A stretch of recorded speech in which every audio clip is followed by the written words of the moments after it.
Hi, ಇವತ್ತು ಮಸಾಲ ಮಂಡಾಳ್ ಒಗ್ಗರಣೆ ಮಾಡ್ತಾ ಇದ್ದೀನಿ. ನಮ್ಮ ಉತ್ತರ ಕರ್ನಾಟಕ ಮಂದಿ ಅಲ್ಟಿಮೇಟ್ ಸ್ಪೆಷಲ್ ಬ್ರೇಕ್ಫಾಸ್ಟ್ ಅದು. ಆ ಕಡೆ ನಾವು ಮಂಡಾಳ್ ಸುಸ್ಲಾ ಅಂತ ಕರಿತೀವಿ. ಅದಕ್ಕೆ ಮಸಾಲ ಮಂಡಾಳ್ ಒಗ್ಗರಣೆ ಅಂತ ಮಾಡ್ತೆ ಇವತ್ತು. ಮಸಾಲ ಮಂಡಾಳ್ ಒಗ್ಗರಣೆಯಲ್ಲಿ ಏನು ಮಸಾಲ ಹಾಕಿದ್ದೀನಿ ಅಂತ ತಿಳ್ಕೊಬೇಕಾ? ಹೇಳ್ತೀನಿ, ಕೊನೆವರೆಗೂ ವಿಡಿಯೋ ನೋಡಿ. ನಾರ್ಮಲಿ ನಾವು ಮಂಡಾಳ್ ಒಗ್ಗರಣೆ ಪ್ರೊಸೆಸ್ ಏನಿದೆ ಅದನ್ನು ಮಾಡ್ಕೋಬೇಕು. ಅದ್ರ ಜೊತೆಗೆ ನಾನು ಹೇಳಿದ್ನಲ್ಲ, ಸ್ಪೆಷಲ್ ಮಸಾಲಾನ ಆ್ಯಡ್ ಮಾಡಿಕೊಂಡ್ರೆ ಸಖತ್ತಾಗಿರುತ್ತೆ. ಅದ್ರ ಜೊತೆಗೆ ನಾನು ಏನು ಮಾಡಿದ್ದೀನಿ, ಸ್ವಲ್ಪ ಹಾಲು ಕೂಡ ಆ್ಯಡ್ ಮಾಡಿದ್ದೀನಿ. ಅದನ್ನು ತುಂಬ ಟೇಸ್ಟಾಗಿ ಬಂತು. ಅದು ನಾರ್ಮಲಿ ಸಪ್ಪೆ ಕಡಲೆ ಪುಡಿನ ಹಾಕಬೇಕು, ಅದು ಚೆನ್ನಾಗಿರುತ್ತೆ.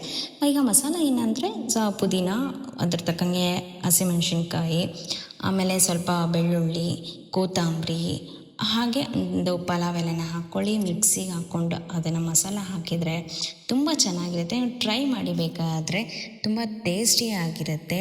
ಅದ್ರ ಜೊತೆಗೆ ನಾನು ಖಾರದ ಕಡಲೆ ಪುಡಿನ ಮೊಸರಲ್ಲಿ ಕಲಿಸ್ಬಿಟ್ಟು ಅದರದ್ದು ಕಾಂಬಿನೇಷನ್ ನೋಡಿ ಬೇಕಾದರೆ ತುಂಬ ಚೆನ್ನಾಗಿರುತ್ತೆ. ಒಂದು ಸತಿ ಟ್ರೈ ಮಾಡಿಕೊಂಡು ಹೇಗಿತ್ತು ಅಂತ ಕಮೆಂಟ್ ಮಾಡಿ. ಹಾಗೆ ಖಾರದ ಕಡಲೆ ಪುಡಿನ ರೆಸಿಪಿ ಬೇಕಾ, ಅದು ಕೂಡ ಪುಟಾಣಿ ಪುಡಿ ಅಥವಾ ಕಡಲೆ ಪುಡಿ ಅಂತ ಕಮೆಂಟ್ ಮಾಡಿ, ಅದರದ್ದು ರೆಸಿಪಿನ ಶೇರ್ ಮಾಡ್ತೀನಿ.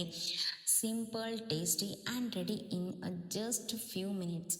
ಮಸಾಲ ಮಂಡಾಳ್ ಒಗ್ಗರಣೆ. Save this recipe and follow Agamya kitchen for more delicious recipes. Thank you.